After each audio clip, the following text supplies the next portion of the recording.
Some secrets weigh too heavy for young shoulders to carry alone. When Mr. Avery Knott notices items disappearing from his small grocery store, he sets a trap to catch the thief. But what he discovers isn't just a case of shoplifting. It's a desperate child trying to survive impossible circumstances. One simple question will reveal a truth that changes everything. What about your sister? Avery Knott frowned at the inventory sheet in his hand. For the third week in a row, the numbers didn't add up. Nothing dramatic. A loaf of bread here, a jar of peanut butter there, some fruit. Small items that might go unnoticed in a larger store. But in Knott's Corner Market, every item mattered. "Something's not right," he muttered to himself, running a hand through his salt and pepper hair. At 52, Avery had owned the corner market for nearly 20 years. He knew his inventory like he knew the lines on his own face. The small grocery store wasn't much, just 6 aisles, a refrigerated section, and a small deli counter. But it was the heart of Cedar Mills neighborhood, and lately, someone had been helping themselves to its contents. Tuesday afternoons were usually quiet. Most folks were at work or school, leaving Avery time to restock shelves and organize deliveries. He was halfway through restocking the canned goods when a movement at the front of the store caught his eye. A boy slipped through the door, the bell giving a soft jingle. Avery recognized him from the neighborhood but couldn't recall his name. Skinny, with dark hair that needed a trim, wearing jeans a size too small, and a faded blue jacket despite the warm spring day. The boy glanced around nervously before making his way to the bread aisle. Instead of confronting him immediately, Avery moved to the next aisle, pretending to arrange soup cans while keeping the boy in his peripheral vision. The child wasn't grabbing items recklessly or stuffing them into his pockets. Instead, he was being methodical, checking price tags, carefully selecting specific items. The boy picked up a loaf of whole wheat bread, examined the price tag, and gently placed it in his backpack. Next came a jar of peanut butter. Not the name brand, but the store's cheaper option. Then to the produce section, where he selected 3 apples, checking each one carefully before adding them to his bag. Avery watched as the boy paused by the dairy case, eyeing a carton of milk. He checked the price tag and sighed, putting it back. Something about that sigh, the resigned disappointment in such a young face, made Avery's chest tighten. The boy zipped up his backpack and headed toward the exit, walking with forced casualness. Before he could reach the door, Avery moved quickly down the aisle and positioned himself at the entrance. "Afternoon," Avery said quietly. The boy froze, his face drained of color as his eyes, wide with terror, met Avery's. He looked ready to bolt, but Avery's position at the only exit left him no escape route. I was just..." The boy stammered, his voice barely audible. "I think we need to have a chat," Avery said, keeping his voice level. "What's your name, son?" The boy swallowed hard. "Elijah Parker." "Elijah, I'm Mr. Knott. This is my store." Avery gestured to the small office at the back. "Let's talk in my office." Panic flashed across Elijah's face. "Are you calling the police?" The question hung in the air between them. Avery studied the boy. The fear in his eyes, the way his knuckles turned white as he gripped the straps of his backpack, the slight tremor in his lower lip that he was trying desperately to control. "That depends on our conversation," Avery replied, honestly. "Come on." Reluctantly, Elijah followed Avery to the back of the store. Each step seemed to require enormous effort, as if his worn sneakers were filled with lead. A few tears welled in his eyes, but he blinked them back furiously. Avery unlocked the office door and gestured for Elijah to enter.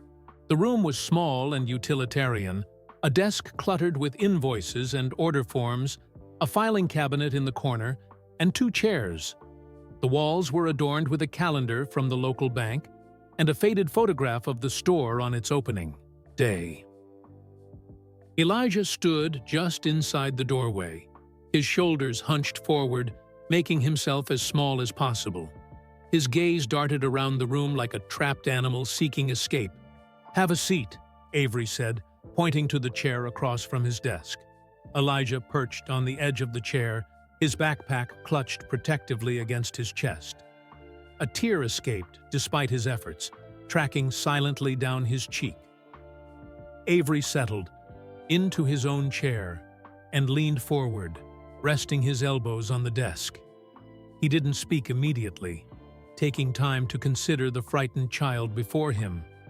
There was no defiance in Elijah's posture, no hint of mischief or thrill-seeking that often accompanied shoplifting. Just fear, shame, and something else, a weariness that seemed much too heavy for such young shoulders. The silence stretched between them, broken only by the distant hum of the refrigeration units and Elijah's shallow, nervous breathing. Avery knew his next words would matter. He'd caught shoplifters before, teenagers stealing candy, or beer on a dare, mostly. This felt different. Elijah clutched his backpack tighter to his chest, knuckles white with tension, his eyes fixed on the floor. The weight of what he'd done, what he'd been doing, seemed to press him deeper into the chair with each passing second. "Elijah," Avery said finally, "I need you to show me what's in your backpack." Elijah's eyes darted to the door, calculating the distance, wondering if he could make it. As if reading his thoughts, Avery shook his head slightly. "That won't help, son. Let's just get through this." With trembling hands, Elijah unzipped his backpack. He reached in and placed each stolen item on the desk: the loaf of whole wheat bread, the jar of peanut butter, 3 apples. But there was more. He hesitated, then pulled out a small package of cheese slices he had taken last week and a half-empty box of granola bars from the week before. Avery raised an eyebrow, but said nothing. Last, Elijah extracted a small, worn notebook and placed it on the desk, his eyes fixed on his shoes. "What's this?" Avery asked, picking up the notebook. He flipped it open to find meticulously neat handwriting. Each page contained lists of items with prices carefully noted beside them. At the bottom of each page was written in the same careful script, "I promise to pay back." The first entry was dated nearly a month ago. 1 loaf of bread, 1 jar of peanut butter, 2 apples. Total, $8.37. Avery flipped through page after page, each detailing small amounts of food taken over weeks. The running total on the final page came to $43.76. "You've been keeping track," Avery said, surprised by the boy's methodical record-keeping. Elijah nodded miserably. "I was gonna pay it all back someday, I swear." Avery set the notebook down and studied the boy more carefully. Despite the worn clothes, Elijah was clean. His fingernails were trimmed, hair washed, but there were calluses on his small hands that no 11-year-old should have, and dark circles under his eyes. "Why don't you tell me what's going on?" Avery suggested, his voice gentler now. "Why are you stealing food from my store?" Elijah's mouth opened, then closed. He seemed to be weighing his options, deciding how much to reveal. "I was hungry," he said finally, the words barely audible. "Most people who are hungry don't keep ledgers of what they take," Avery pointed out. "And they don't put back milk because it costs too much." Color rose in Elijah's pale cheeks. We just needed a few things. I didn't want to take too much." "We?" Avery caught the slip. "Who's we, Elijah?" The boy stiffened. "Just me. I meant me." Avery leaned back in his chair. Considering his next move, the obvious step would be to call the boy's parents. But something told him this situation wasn't that simple. "I should contact your folks about this," he said, watching Elijah's reaction carefully. The response was immediate and visceral. Elijah's head jerked up, panic written across his features. "No! Please, you can't. I'll pay it all back, I promise. I'll work here after school. I'll do anything. Just please don't call anyone." "Elijah, I can't just... Please!" Tears welled up again, spilling freely now. "My sister works so hard already. She can't know about this. She'd be so disappointed." Avery paused, surprised. "Your sister? What about your parents?" Elijah's gaze dropped again, his shoulders slumping. They're not around anymore." The words hung heavy in the small office. Avery had expected to hear about financial troubles, perhaps unemployed parents. But this revelation shifted the landscape entirely. "I see," he said quietly. "How old is your sister?" 19. Her name's Wren. She takes care of everything since..." Elijah trailed off, wiping his nose on his sleeve. "Since your parents have been gone," Avery finished for him. "And does Wren know you've been taking food from my store?" Horror flashed across Elijah's face. "No, she can't know. She works so hard, and she'd be so ashamed of me." "Please, Mr. Knott, please don't tell her." Avery tapped his fingers on the desk, thinking. "So, if Wren's working, why are you stealing food? Doesn't she buy groceries?" Elijah squirmed in his seat. "She does, but sometimes there's not enough money. For everything, I mean. Everything, like what? Just stuff we need." Avery waited, but Elijah offered nothing more. The boy pulled at a loose thread on his jacket cuff, avoiding eye contact. "Elijah, look at me," Avery said firmly. Reluctantly, the boy raised his eyes. "Stealing is serious. I could call the police." Elijah's lower lip trembled, but he nodded. "I know, but I don't think that would solve whatever problem is going on here," Avery continued. "So let me ask you something. Why did you take these specific items? Why bread and peanut butter? Why not candy or chips?" "Those aren't real food," Elijah said simply. "Wren says we need real food to stay healthy, and..." He hesitated. "Peanut butter has protein, and it lasts a long time. The bread I can freeze, so it doesn't go bad." The practicality of the answer struck Avery. This wasn't a child sneaking treats. This was a kid thinking like someone responsible for feeding a household. "And does Wren eat the food you bring home?" Elijah's eyes widened slightly before he caught himself. I mean, she eats dinner with me. But not always lunch," Avery pressed. "She says she eats at work." Elijah's voice had grown quiet again. "But sometimes I see her put food on my plate from hers when she thinks I'm not looking." Something cold settled in Avery's stomach. The picture forming was one he recognized all too well. A young adult sacrificing to care for a younger sibling, going without so the child could have enough. "She skips meals so you can eat," Avery stated, rather than asked. Elijah looked up sharply. "That's why I had to do it. I couldn't let her keep giving me her food. She gets so tired, and she needs to eat too. I just wanted to help." The fierce protectiveness in the boy's voice, a child trying to shield his older sister, made Avery's throat tighten unexpectedly. "How long has it been just you and Wren?" "Almost 2 years now," Elijah answered, a shadow crossing his face. Avery nodded, slowly, absorbing this information. He was all too familiar with that particular burden. The responsibility of caring for a sibling when you were barely more than a child yourself. "I had an older brother who raised me," Avery said, the words surprising even himself. He rarely spoke of Thomas.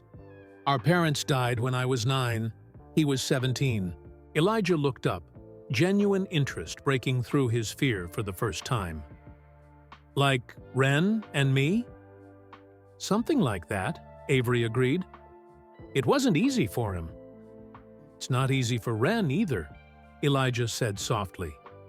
She tries to pretend everything's okay, but I can tell it's not. The simple insight from an 11-year-old held volumes. Avery looked at the items on his desk, then at the notebook with its careful accounting of debt, and finally at the boy who sat across from him. Thin, frightened, but with a determination that belied his years. "I have a proposition for you, Elijah," Avery said at last. "A way you can pay back what you've taken without your sister having to know about the stealing." Hope flickered across Elijah's face. "Really?" Avery nodded and reached into his bottom desk drawer. He pulled out a brown paper bag and placed it on the desk between them. "First, let's get you something to eat. You look like you haven't had lunch." The boy's stomach growled loudly in response. Elijah blushed, but his eyes fixed on the bag with unmistakable hunger. "Go ahead," Avery encouraged, pushing the bag toward him. With hesitant hands, Elijah opened the bag to find a turkey sandwich, an apple, and a soda. He looked up questioningly. "It's my lunch," Avery explained, "but I can make another sandwich later." "I can't take your lunch, Mr. Knott." "Consider it part of our negotiation," Avery said with a small smile. "Eat while we talk." After another moment's hesitation, Elijah took a bite of the sandwich. Then another, larger bite. Within minutes, half the sandwich was gone. "When did you last eat?" Avery asked.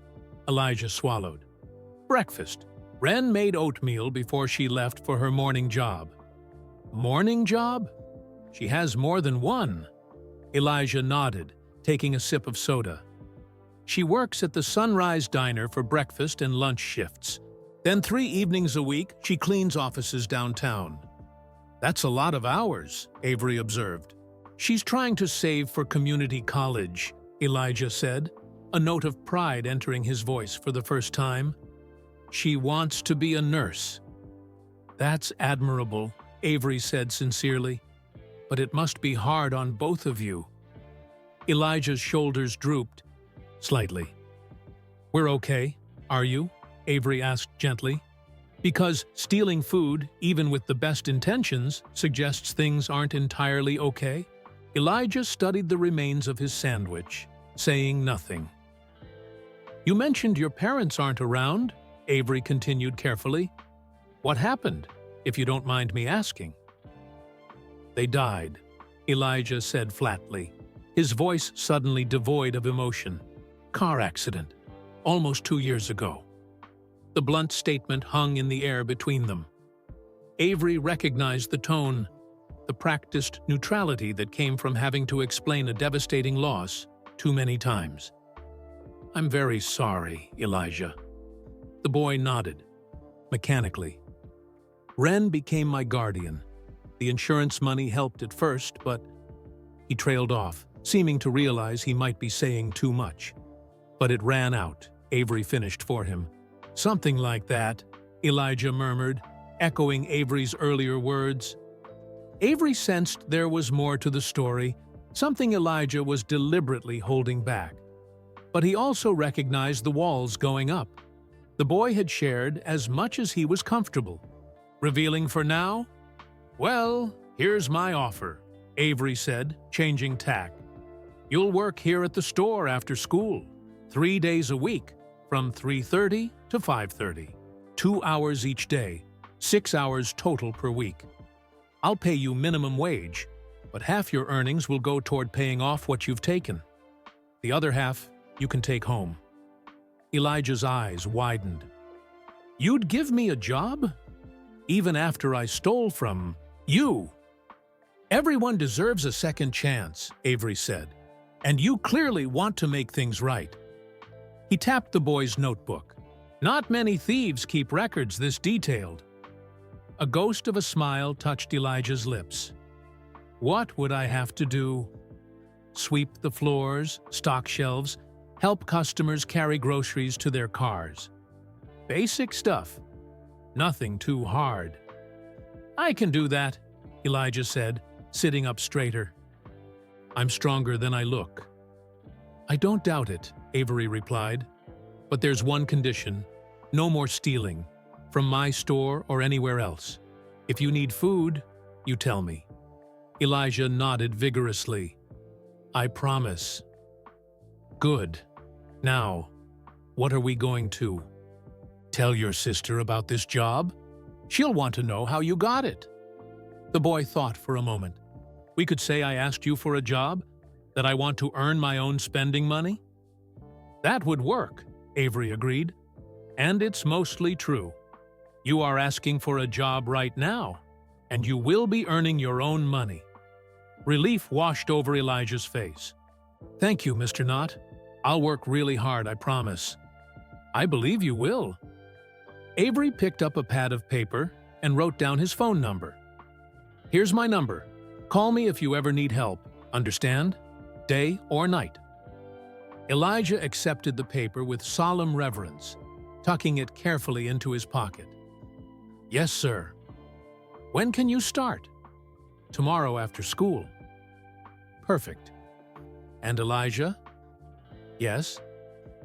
I need you to promise me something else.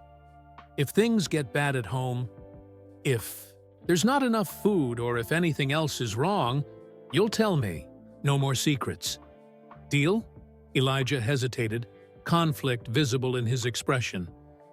I'll tell you if we need food, he said finally, the careful wording not lost on Avery. Fair enough. For now. Avery stood up and extended his hand. Shake on it? Elijah stood too, his small hand disappearing into Avery's larger one as they shook. The boy's grip was surprisingly firm. Can I? Elijah gestured to the food items still on the desk. Should I put these back on the shelves? Avery considered for a moment. Tell you what, consider today your first day of work. You've already put in some time talking with me. These items are your payment minus what we'll put toward your debt. Really? The hope in Elijah's voice made something twist in Avery's chest. Really? But from now on, you earn everything properly. No exceptions. Yes, sir. Thank you, sir. Avery helped Elijah pack the items back into his backpack. As the boy zipped it up, Avery noticed a small tear in the seam along one side. Wait here a second, he said, stepping out of the office. He returned moments later with a new backpack, plain black with sturdy straps. The distributor sent this as a promotion. I don't need it. Elijah stared at the backpack, then back at Avery, suspicion mingling with gratitude. Are you sure? Positive. Consider it a work supply. After transferring his belongings to the new bag, Elijah stood awkwardly by the door. I should get home. I need to start dinner before Wren gets back from the diner. You cook dinner? Just simple stuff. Wren taught me. Another piece of the oars. Puzzle clicked into place for Avery. A 19-year-old working multiple jobs, an 11-year-old cooking meals and stealing food. 2 kids essentially raising themselves. I'll see you tomorrow after school then, Avery said, walking Elijah to the front of the store. I'll be here. Elijah paused at the door, looking up at Avery with an expression suddenly wise beyond his years. Why are you helping me, Mr. Knott? Most people would have called the police. The question caught Avery off guard with its directness. Because a long time ago, someone helped me when I needed it. Sometimes that's all it takes to change a person's path. Elijah considered this answer, then nodded as if it made perfect sense. Thank you again. I won't let you down. I know you won't. Avery watched through the window as Elijah walked away, his new backpack secure on his shoulders. The boy's steps seemed lighter now, though the burden he carried was clearly far heavier than any backpack could hold. A customer entered, breaking Avery's reverie. As he returned to his duties, Avery couldn't shake the feeling that there was much more to the Parker siblings' story, something Elijah was deliberately keeping hidden. Why would a boy who so carefully tracked his debts and worried about his sister resort to stealing? What was the money being used for, if not food? The questions followed Avery as he moved through the rest of his afternoon, rearranging displays and helping customers.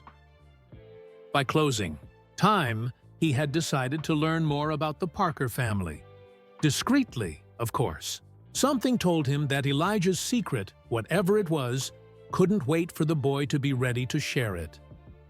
True to his word, Elijah appeared at Knott's Corner Market at exactly 3:30 the following afternoon.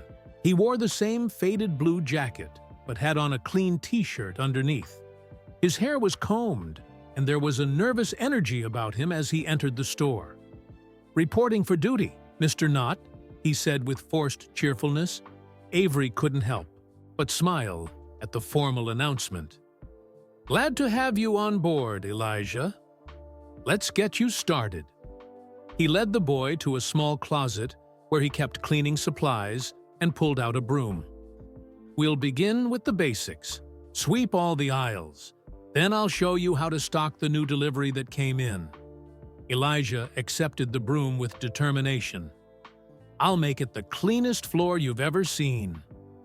For the next 2 hours, Avery watched with growing respect as Elijah threw himself into each task.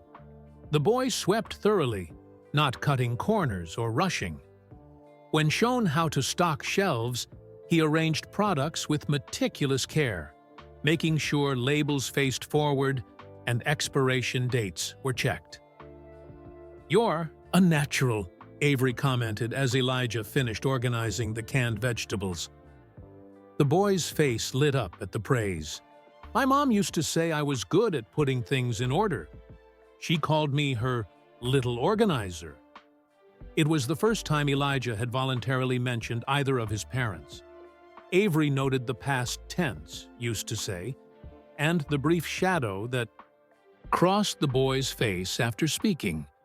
"She was right," Avery said gently. "You've done more in 2 hours than some employees do in a full shift."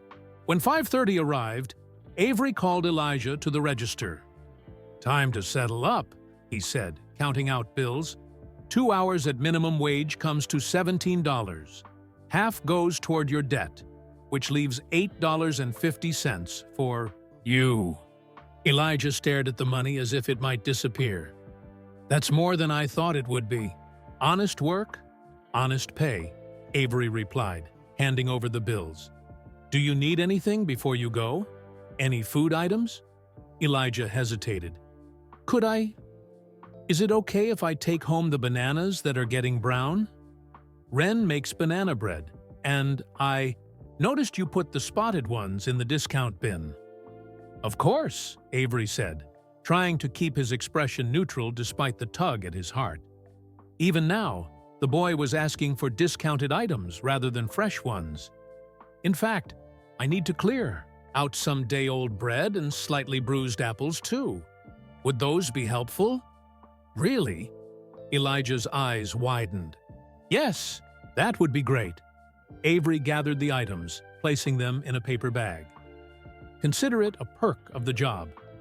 We can't sell these items much longer, but they're still perfectly good." As he handed over the bag, Mrs. Delancey, a regular customer, known for her insatiable curiosity about town affairs, approached the counter. "Well, well," she said, peering at Elijah. "I see you've got help now, Avery. One of the Parker kids, isn't it?"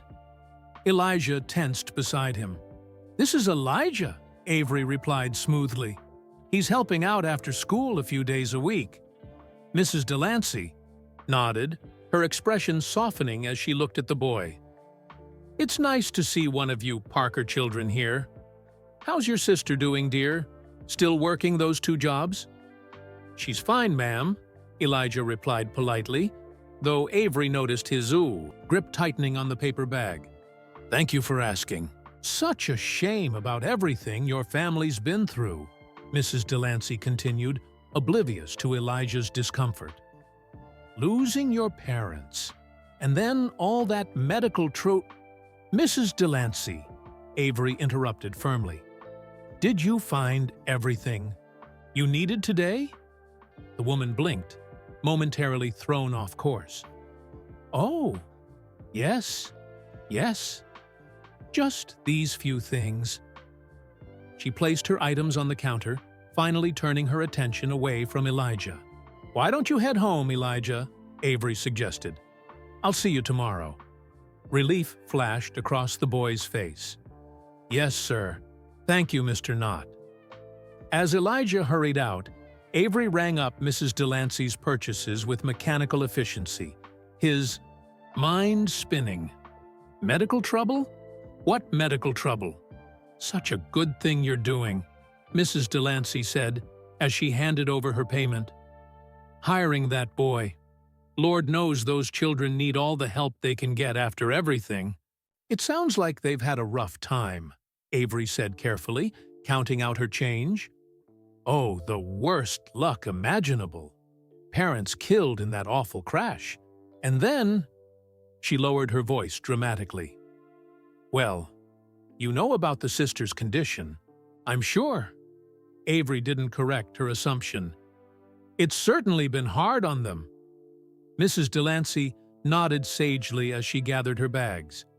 "The whole town's been worried. Such a shame the insurance barely covered the funeral expenses, let alone everything else." After Mrs. Delancey finally left, Avery found himself staring at the door, pieces of a puzzle he hadn't even known existed starting to take shape.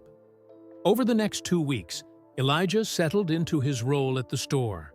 He arrived promptly each afternoon, worked diligently, and gradually relaxed around Avery. The tension that had marked their early interactions gave way to a cautious trust. Avery noticed patterns in Elijah's behavior. The boy always asked about taking home the day-old bread and slightly bruised produce. He carefully set aside his earnings, occasionally asking if he could purchase specific items at the end of his shift, items that struck Avery as unusual for an 11-year-old. Vitamins, cough medicine, pain relievers. One afternoon, as Elijah was stocking a new shipment of health products, Avery observed him studying a bottle of iron supplements with unusual interest. "Something wrong with those?"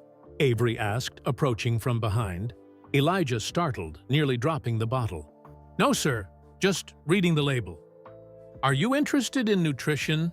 Avery asked lightly, though he suspected there was more to it. "Sort of," Elijah replied vaguely. "These are good for people who get tired a lot, right?" He pointed to the label that claimed to fight fatigue and boost energy. "That's what they say," Avery agreed. "Is someone you know feeling tired?" The guardedness returned to Elijah's expression instantly. "Just curious." He quickly placed the bottle on the shelf and reached for another product to stock. Later that same day, as they were closing up, Elijah approached the counter with unusual hesitation. "Mr. Knott, could I use some of my earnings to buy those iron pills we were looking at earlier? And maybe some of the multivitamins too?" Avery studied the boy's face, noting the careful neutrality he was trying to maintain. "Those are pretty expensive items, Elijah. That would take most of what you've earned this week." "I know," Elijah said, not meeting Avery's eyes. "But I've been reading about nutrition, and I think they might be helpful." "For you?" Avery pressed gently. A pause. "For our household," Elijah amended carefully. Avery made a decision. "Tell you what, why don't you take them as part of your food allowance? You work hard, and I appreciate having you here." Surprise and relief flooded Elijah's face. "Really? But they're expensive." Consider it an employee benefit, Avery said firmly. But Elijah, if someone's having health problems, they should see a doctor. Vitamins can help, but they're not a cure-all. I know, Elijah said quickly, too quickly. It's just for general health. Wren says we need to stay healthy since it's just us. The careful evasion wasn't lost on Avery, but he didn't push further. Instead, he retrieved the supplements and handed them to Elijah. "Thank you, Mr. Knott," Elijah said, the gratitude in his voice far deeper than the gesture warranted. "This means a lot." As Elijah left that evening, clutching the vitamins along with his usual bag of discounted food items, Avery made up his mind. Mrs. Delancey's comments, Elijah's interest in health supplements, the careful way the boy avoided certain topics, it all pointed to something serious that Elijah was determined to keep hidden. Tomorrow, Avery decided, he would find out where the Parker siblings lived. It was time to see for himself what Elijah was trying so hard to protect. The opportunity came the following evening. Elijah had worked his usual shift, diligently stocking shelves and helping elderly Mrs. Gardner carry her groceries to her car. At 5:30, he collected his earnings and a small bag of food items that were approaching their sell-by date. "See you tomorrow, Mr. Knott," Elijah called as he headed for the door.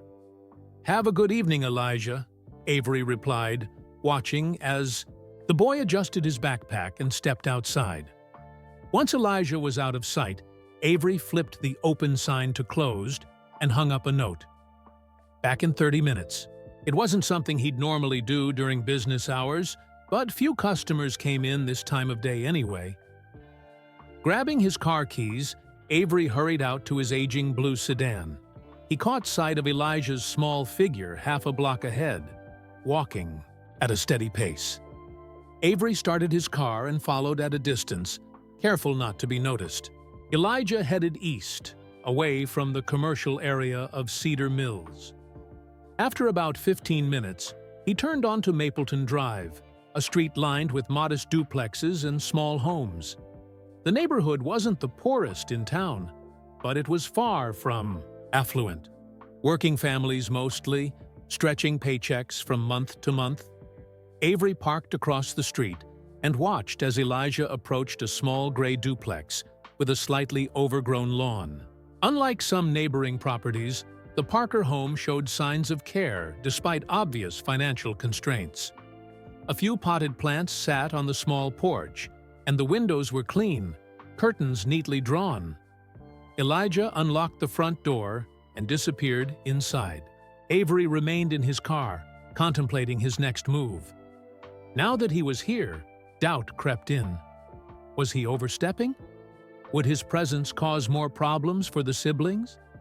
But the memory of Elijah's careful evasions and Mrs. Delancey's cryptic comments steeled his resolve. "Just checking on a child in my care," he muttered to himself as he got out of the car. The walk to the Parkers' front door felt longer than it was. Avery's knock echoed loudly in the quiet of early evening. No answer came. He knocked again, more firmly. Still nothing. He was about to turn away when he heard movement inside. The door opened a crack, and Elijah's face appeared, eyes widening. "In shock, Mr. Knott?" Before Avery could respond, the door shut abruptly. He heard hushed voices inside, then footsteps. A moment later, the door opened again, but this time it wasn't Elijah. A young woman stood in the doorway, tall and slender, with the same dark hair and eyes as her brother. But where Elijah's features were still softened by childhood, hers were sharpened by something that looked like more than just the natural progression into adulthood.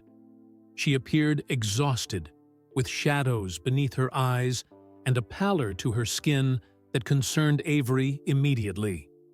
Despite this, she carried herself with dignity, her gaze direct and questioning.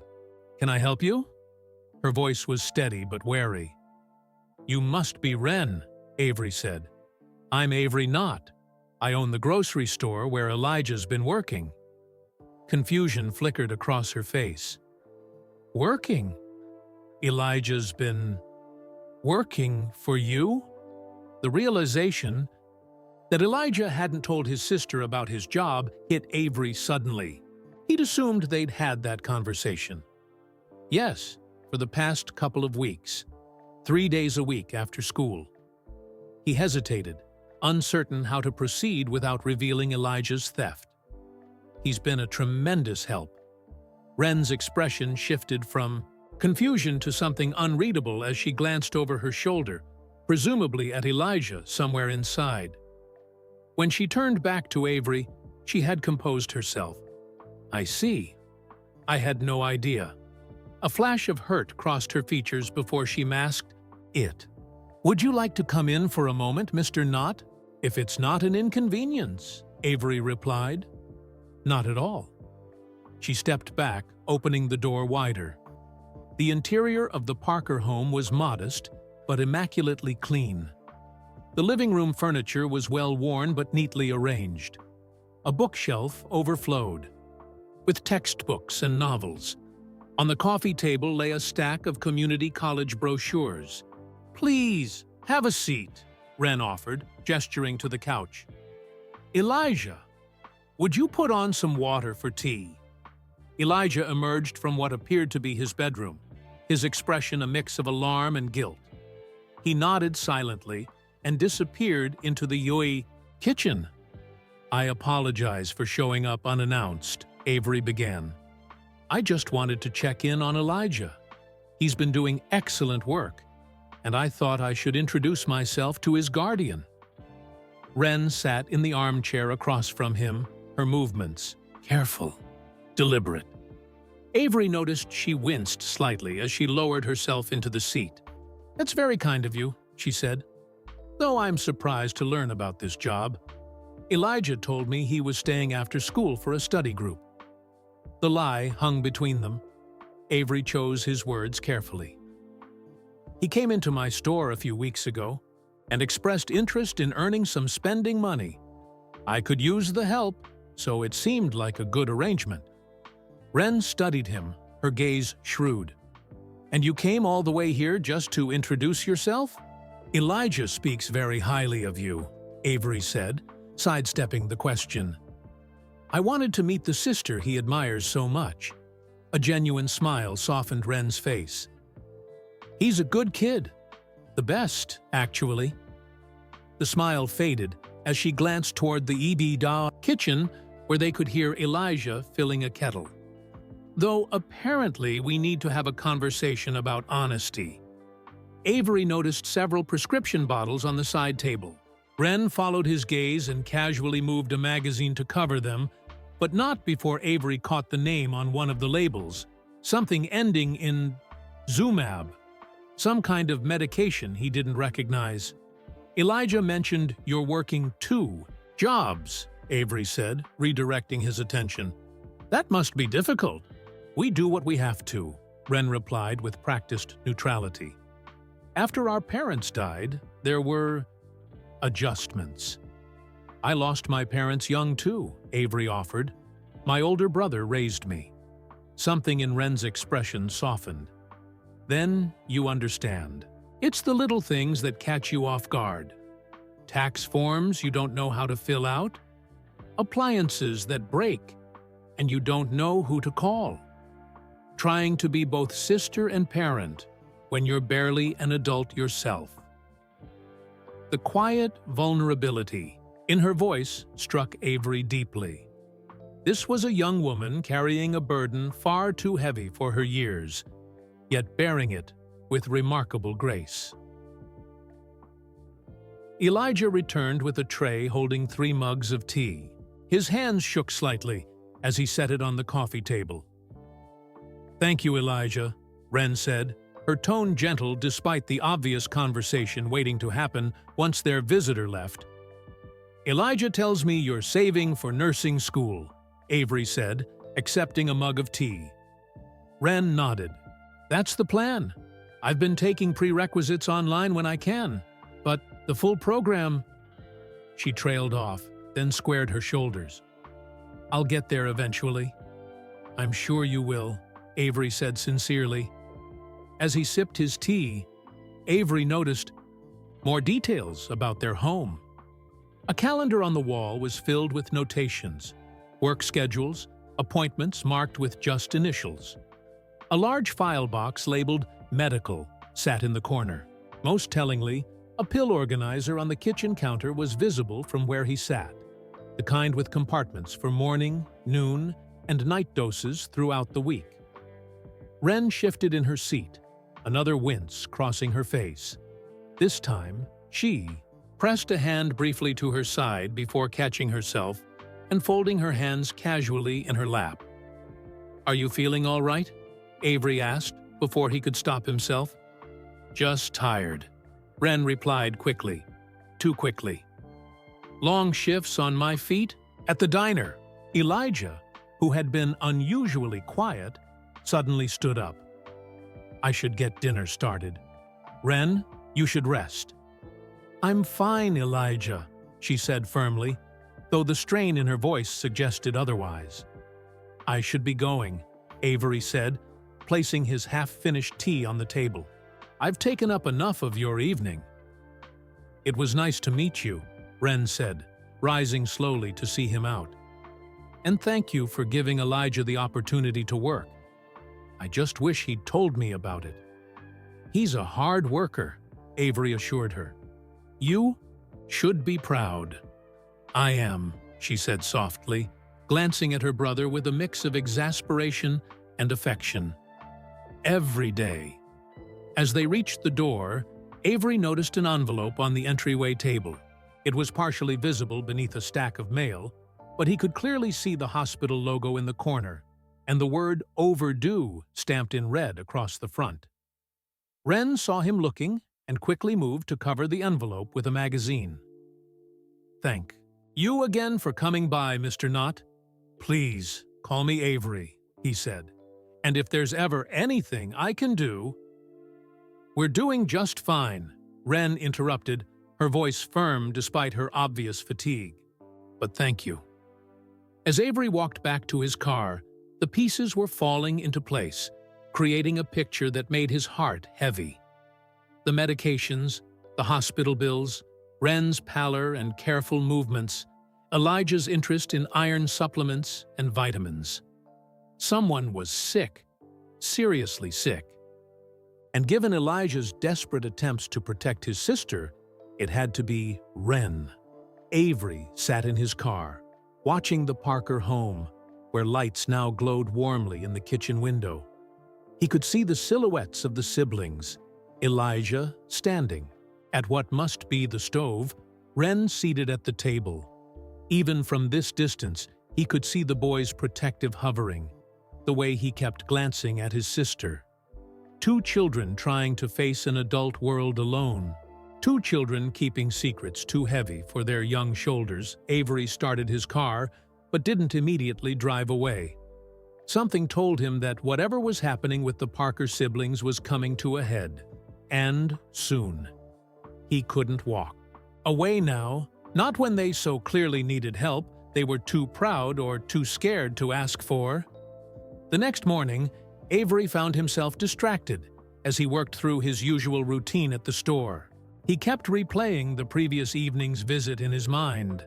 Wren's careful movements, the prescription bottles hastily covered, Elijah's protective hovering. By afternoon, he had decided to speak directly with Elijah about what he'd observed. The boy deserved honesty, even if the conversation would be difficult. When Elijah arrived for his shift, however, the usual greeting died on Avery's lips. The boy looked terrible. His eyes were red-rimmed, his face pale with exhaustion. He moved, mechanically, as if operating on autopilot. "Elijah? Are you all right?" Avery asked softly, approaching him near the stockroom. The boy nodded without looking up. "Fine, Mr. Knott. Did you and Wren have a chance to talk after I left yesterday?" Elijah's hands stilled on the box he was unpacking. "Yes, sir." "Was she upset about the job?" "Not about the job." Elijah's voice was flat, emotionless. She was upset I lied to her. Avery leaned against the doorframe. I can understand that. Trust is important between siblings. I know. Elijah resumed unpacking, his movements jerky now. I said I was sorry. Elijah. Avery waited until the boy reluctantly met his eyes. What's really going on with you and Ren? Elijah's gaze immediately dropped. Nothing. We're fine. I don't think you are, Avery said gently. I saw the medications at your house, the hospital bills. The box Elijah was holding slipped from his fingers, canned vegetables clattering to the floor. He made no move to pick them up. It's not your business, he whispered. But there was no force behind the words, just a bone-deep weariness. Maybe not, Avery conceded, but I care about what happens to you. Both of you. Elijah's lower lip trembled. For a moment, Avery thought he might finally open up. Then the stockroom door swung open as Miguel, the other part-time employee, poked his head in. Mr. Knott? There's a lady asking about special ordering that imported cheese again. I'll be right there, Avery replied, never taking his eyes off. Elijah. The boy had already turned away, kneeling to gather the fallen cans, his back rigid with tension. We'll finish this conversation later, Avery said quietly. Elijah didn't respond. Throughout the afternoon, Avery tried to find another opportunity to speak privately with Elijah, but the store was unusually busy. By the time things slowed down, Elijah's shift was ending. The boy collected his wages and left quickly, barely mumbling a goodbye. Avery watched him go with a sinking feeling. The wall between them had rebuilt itself overnight, higher and thicker than before. For the next 2 weeks, an uncomfortable tension settled between them. Elijah continued to work his shifts, but spoke only when necessary. Gone was the cautious trust that had been developing, replaced by a guarded wariness. The boy was clearly torn between his need for the job and his desire to protect whatever secret he was keeping. Avery respected his space, hoping Elijah would come to him when ready. But each day, the boy seemed more tired, more stressed.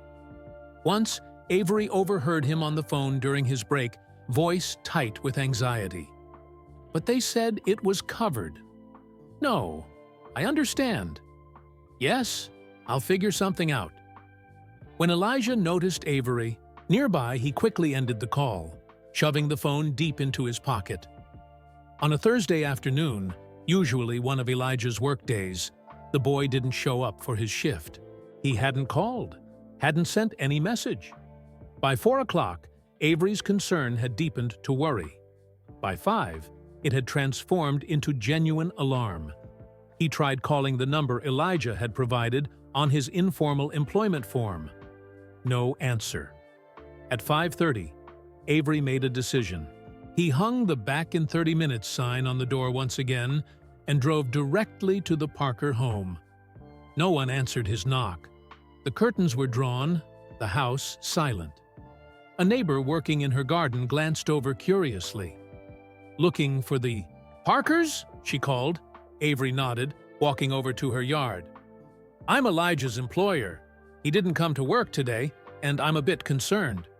The woman, late 60s, with gardening gloves and a wide-brimmed hat, shook her head sympathetically. Haven't seen them since this morning. There was quite a commotion early. An ambulance came. Avery's heart sank. An ambulance? Was it Elijah?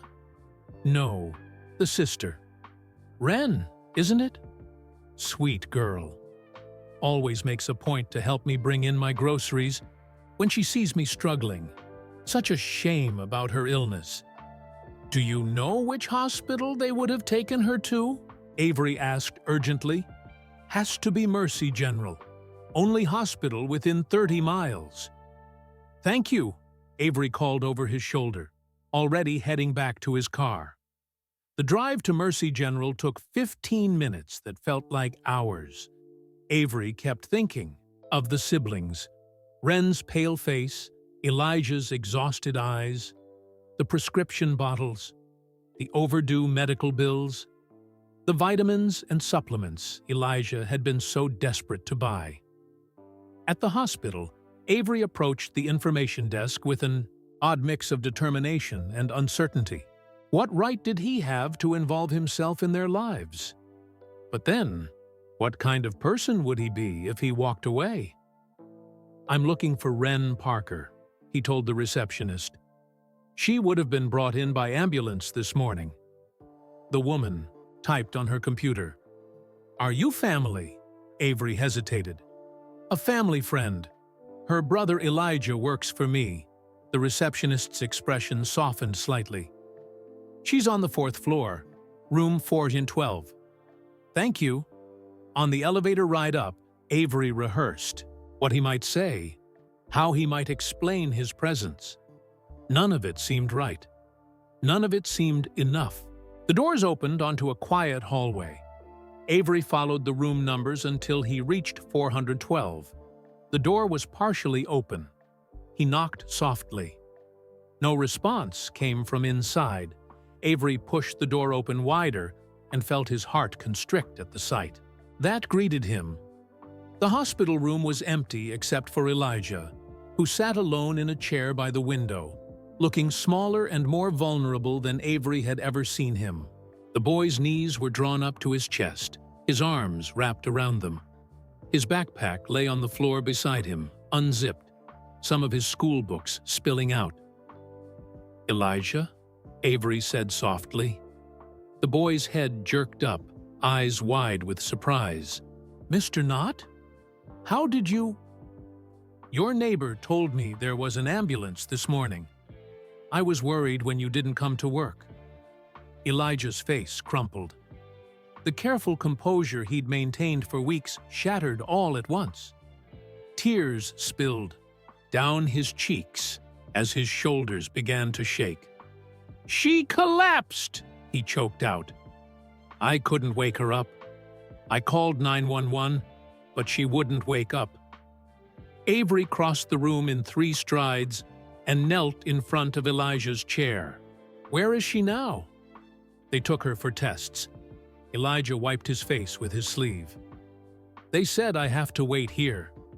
Have you been here alone all day?" Elijah nodded miserably. "I tried calling our neighbor, Mrs. Hayes, but she didn't answer. And there's no one else."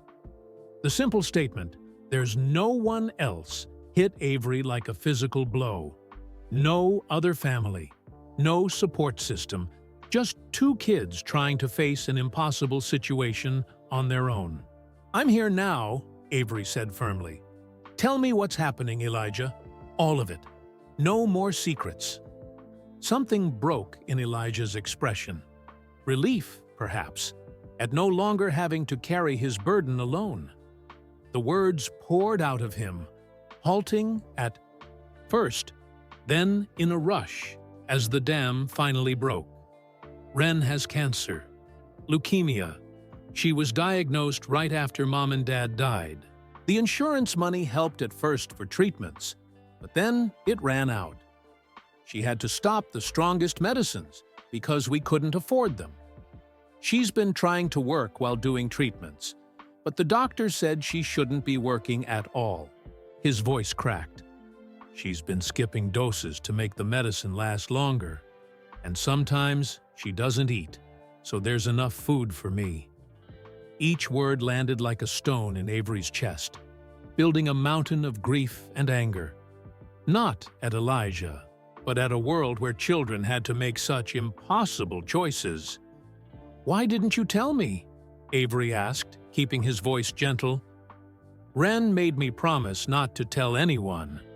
She said if people knew, they might call social services, and I'd be taken away. We'd be separated." Fresh tears spilled down Elijah's cheeks. "I can't lose her too, Mr. Knott. I just can't." The desperation in the boy's voice stripped away any remaining hesitation Avery might have had. Whatever came next, he knew he was fully committed to helping these siblings. "What did the doctors say today?" he asked. Elijah shook his head helplessly. "A lot of stuff I didn't understand. Something about her counts being too low, that she's malnourished and exhausted, which is making everything worse. They want to admit her, but—" He trailed off. "But what?" "We don't have insurance anymore. Ren couldn't afford the premiums. That's why she's been working so much, trying to save up for treatments." Before Avery could respond, the door opened fully. A doctor entered, looking down at a chart. She stopped short when she saw Avery. "Oh, I didn't realize Elijah had company," she said. "I'm Dr. Matsuda." "Avery Knott," he replied, rising to his feet. "I'm a family friend." The doctor nodded, then turned her attention to Elijah. "I've reviewed your sister's tests, Elijah. As I suspected, her condition has been exacerbated by exhaustion and malnutrition. She needs to be admitted right away for treatment." "But we can't," Elijah began. "Don't worry about that right now," Dr. Matsuda interrupted gently. "Your sister's health is the priority. We can discuss financial arrangements later." Elijah looked up at Avery, panic clear in his eyes. Avery placed a steadying hand on the boy's shoulder. "When can we see her?" Avery asked. "They're moving her to a room now. A nurse will come get you when she's settled." The doctor hesitated, then added more softly, "Elijah, your sister is very ill. She's been pushing herself far too hard. Has she been taking her medications as prescribed?" Elijah's gaze dropped to his shoes. "Not always. Sometimes we couldn't afford to refill them." The doctor's professional demeanor softened with compassion. "I see. Well, we're going to do everything we can for her now." She glanced at Avery. "It would be good if you could stay with him. He shouldn't be alone." "I'm not going anywhere," Avery promised. After the doctor left, silence filled the room. Elijah seemed drained, as if the truth he'd been carrying for so long had been physically weighing him down. "I'm sorry," he whispered finally, "about lying, about the stealing, about everything." "You have nothing to apologize for," Avery said firmly. "Nothing at all. You've been carrying a burden no child should have to bear." "I just wanted to help her," Elijah said, his voice breaking. "She does everything for me, and I couldn't do anything for her except steal food so she could keep buying her medicine. What kind of brother does that make me?" "The kind who loves his sister more than anything," Avery answered without hesitation. "The kind who's braver and stronger than most grown men I know." A nurse appeared in the doorway. "Elijah, your sister is asking for you. Room 418, just down the hall." Elijah stood immediately, then hesitated, looking back at Avery. "Go ahead," Avery said. "I'll be right behind you." As he watched Elijah hurry down the hallway, Avery felt a resolve solidify within him. These children had been fighting alone for too long. Whatever happened next, they wouldn't face it by themselves. Not anymore. Avery followed Elijah to room 418, hanging back at the doorway to give the siblings some privacy. From his position, he could see Ren lying in the hospital bed, IV lines running to her arm, monitoring equipment, beeping softly beside her. She looked even more fragile than she had at their home, her skin nearly as pale as the sheets beneath her. Elijah rushed to her bedside, his earlier tears returning. "I'm sorry, Ren. I'm so sorry. I didn't know what else to do." Ren reached for her brother's hand. "Shh. It's not your fault, Eli. None of this is your fault." "I should have called sooner," Elijah insisted, guilt heavy in his voice. "I knew you weren't taking your medicine right. I knew you were getting worse. You're 11, Ren said firmly, despite her weakened state. This isn't your responsibility. But you're my sister. I'm supposed to help you. And you have. She squeezed his hand. You've been so brave, Eli. So strong. Avery felt like an intruder witnessing their raw emotion, but he couldn't bring himself to leave. These children needed someone, anyone, in their corner. And for whatever reason, he found himself filling that role. When Ren glanced past her brother and noticed him in the doorway, surprise flickered across her face. Mr. Knott? Avery stepped into the room. I came looking for Elijah when he didn't show up for work today. I hope you don't mind. Ren looked from Avery to her brother. How much does he know, Eli? Everything, Elijah admitted. I told him everything. A complicated mix of emotions crossed Ren's face: resignation, relief, and something like shame. I see. I'd like to help, Avery said directly. If you'll let me. We don't need charity, Ren replied, though the fight had gone out of her voice. She looked utterly exhausted, as if keeping up appearances had drained her last reserves of energy. It's not charity to accept help when you need it, Avery said gently. Everyone needs help sometimes. Before Ren could respond, Dr. Matsuda entered the room carrying a tablet. She glanced at the group, then addressed Ren directly. Ms. Parker, I've reviewed all your tests. Your condition has deteriorated significantly since your last visit. 3 months ago. Your white cell count is dangerously low, and you're severely anemic. The malnutrition and exhaustion have compromised your immune system further. She paused, her expression grave. To be blunt, continuing as you have been is not an option if you want to survive this. Elijah made a small, wounded sound. Ren squeezed his hand tighter. What are my options? She asked, her voice steady despite the devastating assessment. You need immediate intensive treatment. We need to get you stabilized, then restart the chemotherapy protocol you were on before. The full regimen, not the reduced one. The doctor's gaze was sympathetic, but firm. You cannot be working during this time. Your body needs all its resources to fight this disease. Ren closed her eyes briefly. When she opened them, Avery saw the calculations happening behind them. Financial. Calculations no 19-year-old should have to make about whether she could afford to save her own life. Doctor, Ren began carefully, as I mentioned earlier, we've had some insurance complications. I understand, Dr. Matsuda replied. Our financial counselor will come speak with you about assistance programs. In the meantime, we're admitting you need treatment now. After the doctor left, silence filled the room. Elijah looked terrified, his earlier tears replaced by a blank shock. Ren stared at the ceiling, her expression carefully controlled. Elijah, Avery said gently, why don't you go get something from the cafeteria? You probably haven't eaten all day. The boy looked reluctant to leave his sister's side, but when Ren nodded encouragingly, he finally agreed. Avery handed him a $20 bill. Get yourself a proper meal, he instructed. Something with vegetables. Once Elijah had gone, Avery took the chair beside Ren's bed. For a moment, neither spoke. How bad is it really? Avery finally asked. The financial situation.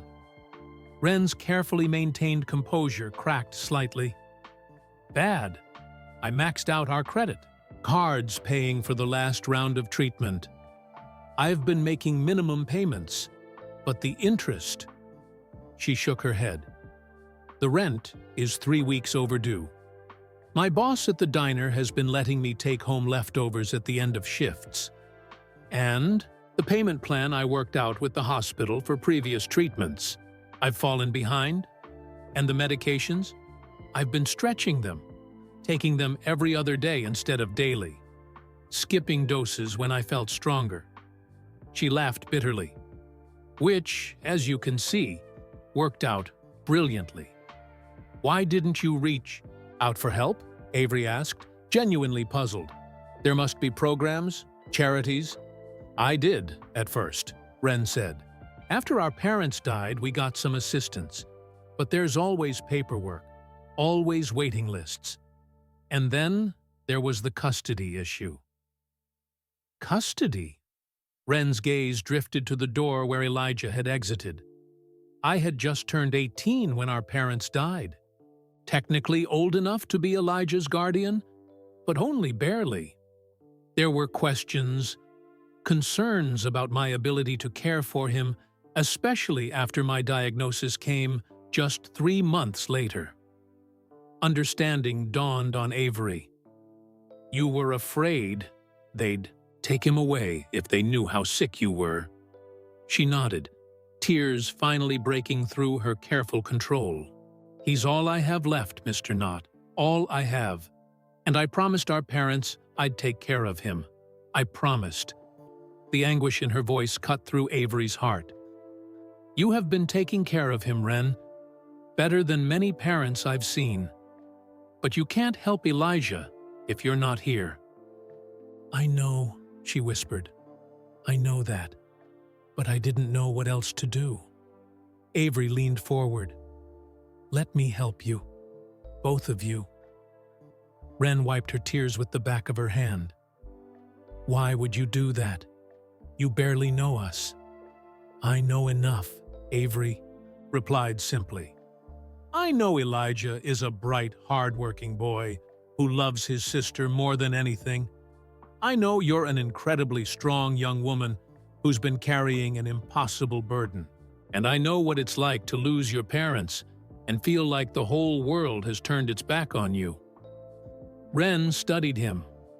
"Elijah mentioned you were raised by your brother." Avery nodded.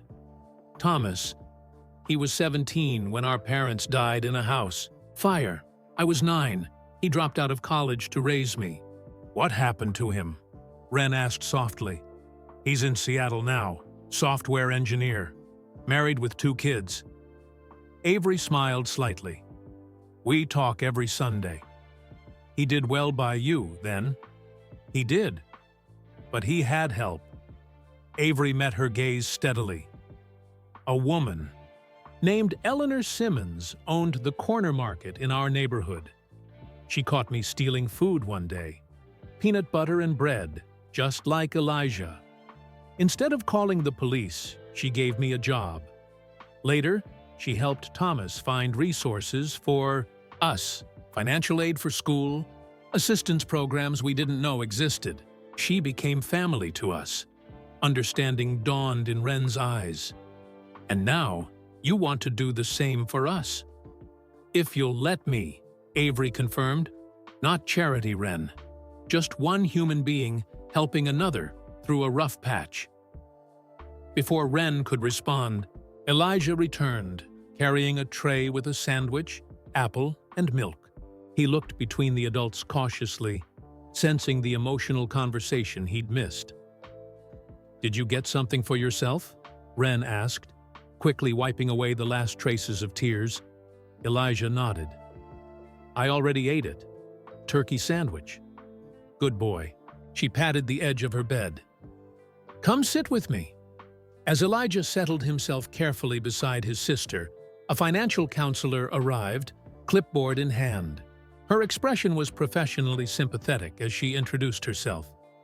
"Ms. Parker, I understand you're concerned about the costs of treatment. I've looked into your case, and there are several assistance programs you might qualify for. However, the application process takes time, and given the urgency of your condition, the unspoken message was clear. Treatment needed to start immediately, regardless of financial arrangements." "What about a payment plan?" Ren asked, her voice small but determined. The counselor hesitated. "Given the outstanding balance from Your previous treatments, I'm afraid that would be difficult to approve without a significant down payment. Elijah's face fell. Wren reached for his hand again, squeezing it reassuringly, even as her own hope visibly dimmed. How much would be needed for a down payment? Avery asked suddenly. Both Wren and the counselor turned to him in surprise. For a case like this, with the anticipated treatment schedule, the counselor consulted her papers. Approximately $5,000 would allow us to establish a reasonable payment plan for the remainder. I can provide that, Avery said firmly. Mr. Knott, no, Wren protested. That's far too much. You can't. I can, Avery interrupted gently. And I will. Consider it an advance against Elijah's future earnings, he added with a slight smile. He'd have to work for you for years to earn that much, Wren objected. Then it's fortunate he's such a good employee that I plan to keep him around that long. Avery turned to the counselor. Would a cashier's check tomorrow morning be acceptable? The woman nodded, clearly relieved to have a solution. That would be fine. I'll begin processing the paperwork immediately. After she left, Wren stared at Avery, speechless. I can't let you do this, she finally managed. It's too much. Wren, Avery said, his voice gentle but firm. When I was Elijah's age, Eleanor Simmons paid for new eyeglasses for me because Thomas couldn't afford them, and I couldn't see the blackboard at school. When I protested that it was too much, she told me something I've never forgotten. The measure of a community isn't in how much wealth it has, but in how it supports its members in need. Elijah looked up from his sandwich. Is that why you didn't call the police when you caught me stealing? Avery nodded. Eleanor gave me a second chance. She changed the course of my life with that choice. Years later, when she wanted to retire, she sold me the store for far less than it was worth, on a payment plan I could manage. She believed in me when I needed it most. And now you're doing the same for us, Wren said softly, realization dawning in her eyes. Paying it forward, my brother would call it. Avery smiled. Eleanor always said that someday I'd have the chance to do for someone else what she did for me. A nurse entered the room, interrupting the moment. I need to administer Ms. Parker's medication and check her vitals. It might be best if you step out for a few minutes. Of course, Avery said, standing. Elijah, why don't you and I find that visitor's lounge the nurse mentioned earlier? We'll give your sister some privacy.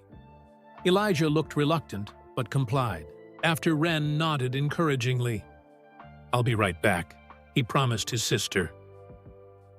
In the visitor's lounge down the hall, Elijah sat beside Avery on a worn sofa, his small frame tense with worry. Is Wren going to be okay? He asked, his voice barely above a whisper. Avery chose his words carefully. Your sister is very sick, Elijah, but she's young and strong, and now she's getting the treatment she needs.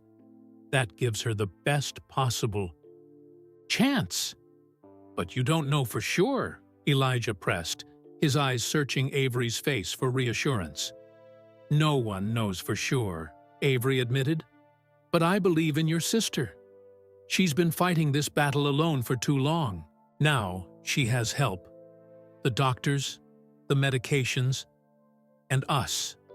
Us, Elijah repeated, testing the word. You're really going to help us? Not just today, but after? For as long as you need, Avery promised. You're not alone in this anymore, Elijah. Neither of you are. For the first time since Avery had entered the hospital room, Elijah's tense shoulders relaxed slightly. He leaned against Avery's side, exhaustion finally claiming him as the adrenaline of the crisis began to ebb. Thank you, he murmured, his eyes drifting closed despite his obvious efforts to stay alert. Avery put an arm around the boy's thin shoulders, providing the anchor Elijah so desperately needed. As the child finally surrendered to sleep beside him, Avery found himself thinking of another boy, decades earlier, who had felt just as lost and afraid until someone had extended a hand in his moment of greatest need. The circle was complete. Eleanor would be proud. A nurse gently shook Avery awake. He hadn't realized he'd drifted off, Elijah still nestled against his side on the visitor's lounge sofa. "Mr. Knott?" The nurse spoke softly. "Dr. Matsuda would like to speak with you, and Elijah about Ren's treatment plan." Avery nodded, carefully shifting to wake Elijah without startling him. The boy blinked groggily, then sat up straight as awareness returned. "Ren?" he asked immediately, fear sharpening his voice. "The doctor wants to talk to us," Avery explained, keeping his tone calm. "Come on." They found Dr. Matsuda at the nurse's station, reviewing charts. She looked up as they approached, her expression serious but not grim. "Ren is resting," she began, addressing them both, but focusing on Elijah. "We've started her on fluids and medications to address the immediate issues. Her body is extremely depleted, Elijah. She's suffering from severe anemia, malnutrition, and immunosuppression." The clinical terms didn't seem to register with Elijah, who simply asked, "Is she going to be okay?" Dr. Matsuda crouched down to meet the boy at eye level. "Your sister's condition is serious. The cancer itself is challenging enough, but she's made it much harder for her body to fight by working when she should have been resting, skipping medications, and not eating properly." "She did that for me," Elijah whispered, guilt flooding his features. "So, I'd have enough." "I understand," the doctor said gently. "But now, we need to focus on getting her better. And that means she needs to stay in the hospital for at least 2 weeks. After that, she'll need continued treatment as an outpatient and absolute rest at home. No work, no stress, proper nutrition." Elijah looked up at Avery, panic in his eyes. "But where will I stay? I can't be alone at home for 2 weeks." Before Avery could respond, Dr. Matsuda continued, "The hospital social worker will be contacting you about temporary arrangements. Given that Ren is Elijah's guardian and she'll be incapacitated for some time, we need to ensure proper supervision. For him." "I can take him," Avery said without hesitation. "I have a spare bedroom, and he already works with me after school. It would be a natural arrangement until Ren recovers." The doctor looked surprised, but pleased. "That's very generous, Mr. Knott. Of course, there would be paperwork involved, temporary guardianship forms at minimum. Whatever's needed," Avery assured her. "Elijah and Ren shouldn't be separated more than absolutely necessary during this time." Dr. Matsuda nodded. "I'll let the social worker know. Ms. Parker is awake now if you'd like to see her." She placed a hand on Elijah's shoulder. "She's going to need a lot of rest over the coming days, but your visits will help her spirits." When they entered Ren's room, she looked marginally better. Some color had returned to her cheeks, and the IV fluids seemed to have already helped with her dehydration. She smiled weakly as Elijah rushed to her bedside. "Hey, Squirt," she said, her voice scratchy but warm. "I heard you fell asleep on Mr. Knott. You must be exhausted." "I'm fine," Elijah insisted. "Are you feeling better?" "A little," she admitted. "The doctor says I'll be staying here for a while." Elijah nodded, trying to look brave. "I know. Dr. Matsuda told us." Ren's eyes shifted to Avery, standing just behind her brother. "Thank you for staying with him. I can call our neighbor Mrs. Hayes to take him home." "Actually," Avery interjected gently, "I've offered to have Elijah stay with me while you're in the hospital, if that's okay with both of you." Surprise flickered across Wren's face, followed by evident relief. "You'd do that?" "Of course," Avery said simply. "It makes the most sense. He knows me, he's comfortable at the store, and my house is only 10 minutes from the hospital. You can focus on getting better without worrying about him. I can visit you every day after school," Elijah added eagerly. "And Mr. Knott says I can call you whenever I want." Wren looked between them, clearly struggling with the offer. Relief warring with pride, practicality with independence. "It's too much to ask." "You're not asking," Avery pointed out. "I'm offering." A nurse entered with a tray of medications. "Time for your next round, Ms. Parker. This might make you drowsy." As the nurse administered the medications, Avery gently guided Elijah toward the door. "We should let your sister rest. We'll come back tomorrow." Elijah nodded reluctantly. "Can I have just one more minute?" "Of course." Avery stepped into the hallway to give them privacy. Through the partially open door, he heard Elijah's voice, soft but intense. "I'm sorry, Wren. This is all my fault. If I hadn't been stealing—" "Stop." "That right now," Wren interrupted, her voice surprisingly firm despite her weakness. "None of this is your fault, Elijah. Not one bit. I'm the one who should have asked for help sooner. But no buts. We're going to get through this, okay? I promise. And Mr. Knott seems like a good man. You trust him, don't you?" "Yeah," Elijah admitted. "He reminds me of Dad sometimes." There was a pause, then Wren's voice again, softer now. "I see that too. Now go get some rest. I'll be right here when you come back tomorrow." When Elijah emerged from the room, his eyes were damp, but he looked more composed. "I'm ready." The next 2 weeks established a new rhythm for both Avery and Elijah. Mornings meant breakfast together before school. Afternoons brought hospital, visits, homework at Wren's bedside, and shifts at the store. Evenings were quiet meals at Avery's modest house, with Elijah gradually becoming more comfortable in the spare bedroom that was now temporarily his. Wren improved steadily under proper medical care. Color returned to her face, and her strength began to rebuild. The doctors expressed cautious optimism about her response to the treatment, though they emphasized the long road ahead. The financial counselor, true to her word, established a manageable payment plan once Avery provided the down payment. He also quietly arranged to cover the overdue rent on the Parkers' duplex and paid the outstanding utility bills he discovered in a stack of mail Elijah had brought from home. When Wren tentatively broached the subject of repayment, Avery gently redirected the conversation. "Let's focus on getting you well first. Everything else can wait." On a Wednesday afternoon, 2 weeks after Wren's collapse, Dr. Matsuda delivered the news they'd been hoping for. "Your numbers have improved enough that we can transition you to outpatient care," she told Wren, with Avery and Elijah present for the consultation. "You'll need to come in 3 times a week for treatments, and you still need complete rest at home. No work for at least 3 more months, possibly longer, depending on your progress." Wren bit her lip.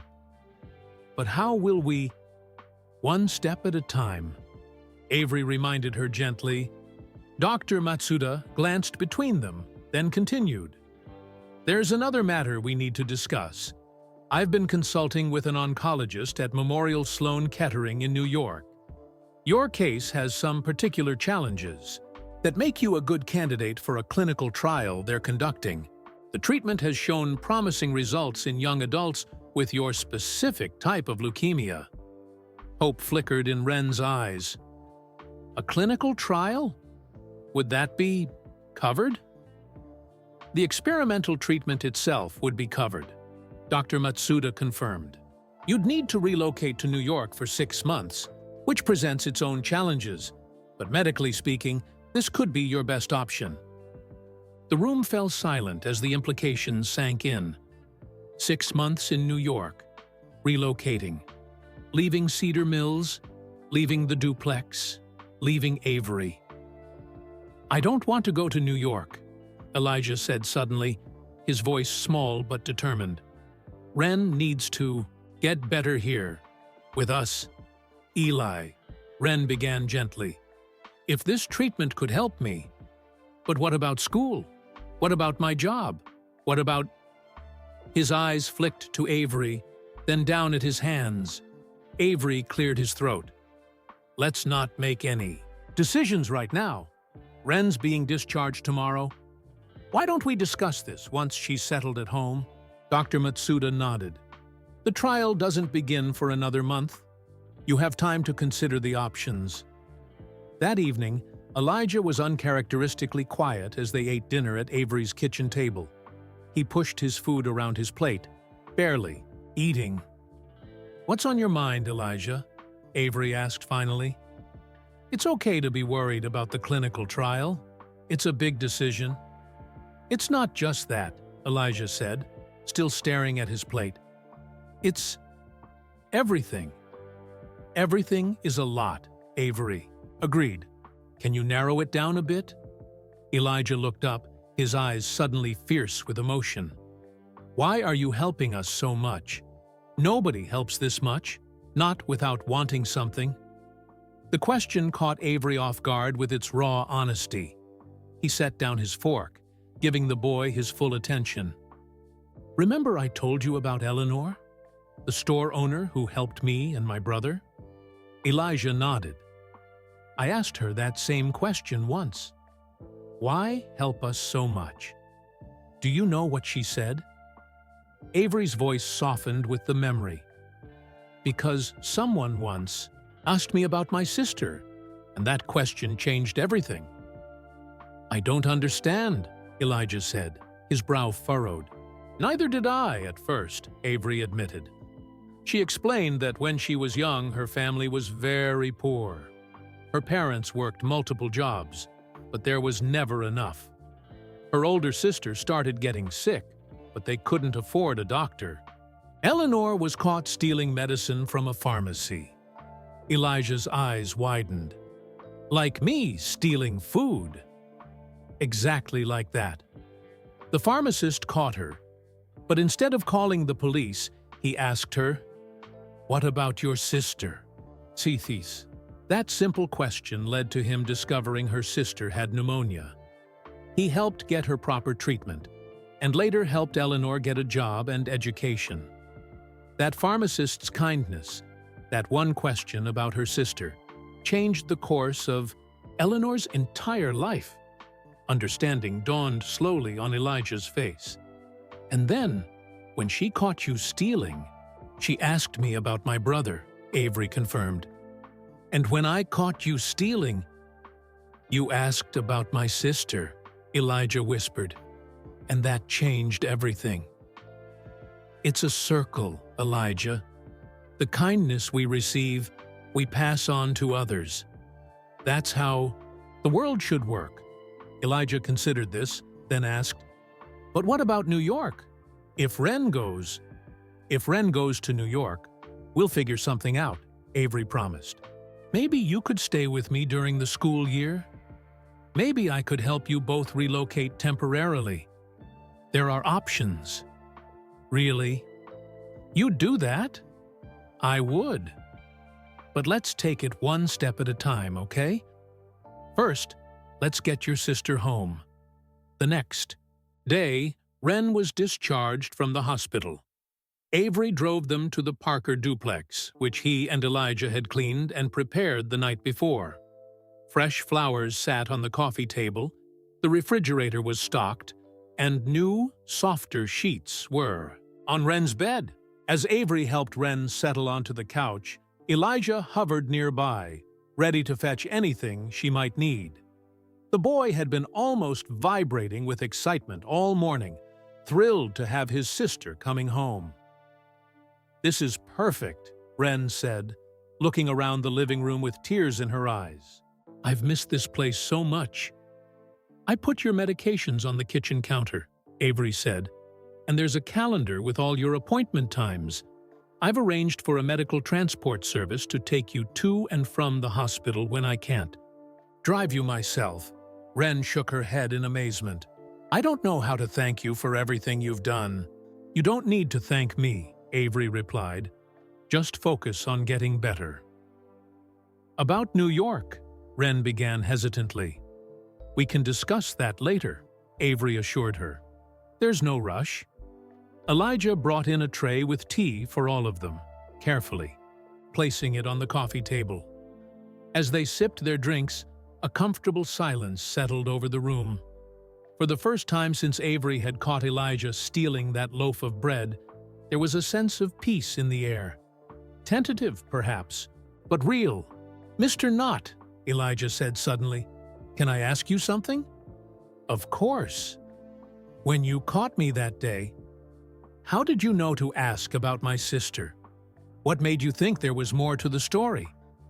Avery smiled, setting down his teacup. "Because 20 years ago, I was you, Elijah. I was stealing to help my brother who was raising me after our parents died. Ms. Eleanor caught me, but instead of calling the police, she asked me a question that changed my life. What about your brother?" Wren guessed softly. Avery nodded. Those 4 simple words opened the door to everything that followed.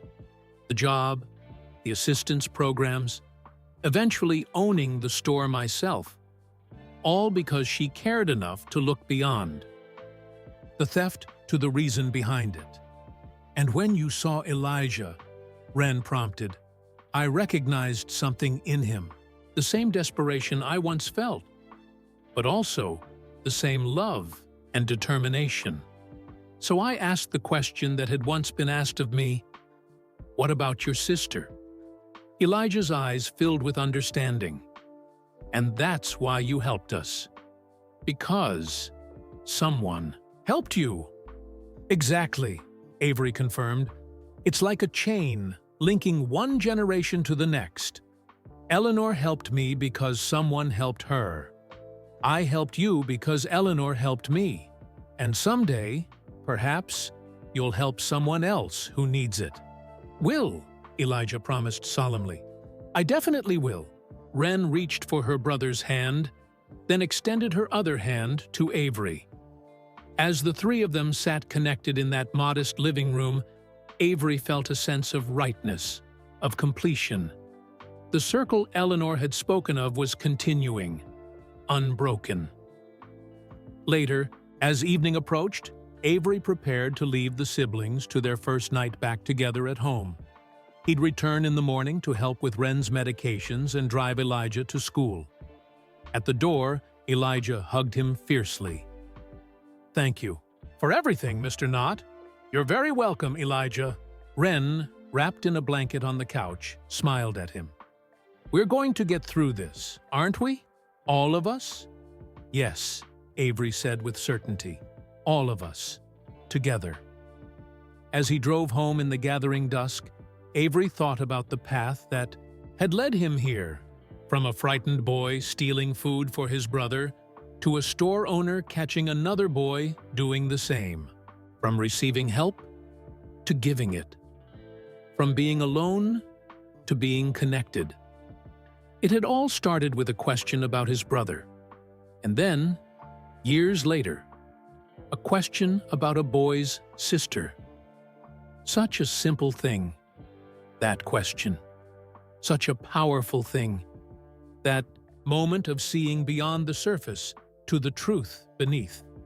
In the end, that was the real truth revealed by Avery's question about Elijah's sister, that no one stands alone, that we are all connected in our struggles and our triumphs, that sometimes all it takes to change a life is to look beyond what someone has done to understand why they did it, and to ask the right question at the right moment.